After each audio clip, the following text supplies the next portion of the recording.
Au yes. Boss kasema tuje kazini. Sikukuu ni siku moja, siku ya pili unasherehekea huko unafanya kazi.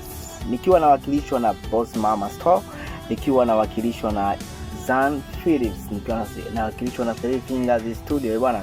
Kwa pamoja wote tunaweza tukasema tunawatakia sikukuu njema, msherehekee kwa amani na upendo, na yale yote tuliyofanya ndani ya mwezi mtukufu wa Ramadhani basi yawe endelevu. Simaniona mimi na bonge la sigda, basi na sisi ambao tumeanza ibada ndani ya mwezi wa Ramadhani basi siwe sababu, kwa sababu Ramadhani imeisha, basi na sisi kufunga sunna zile tena, basi kuswali, basi kusaidia baadhi ya watu, basi nidhamu, basi jamani, tufanyeni ibada. Hata tukifanya mabaya kidogo tukafanya na mazuri mengi, naamini mazuri yatazidi katika mzani. Bwana kwa pamoja naweza nikasema wote tufurahi, wote tusherehekee sikukuu, wote tuwe na amani na furaha.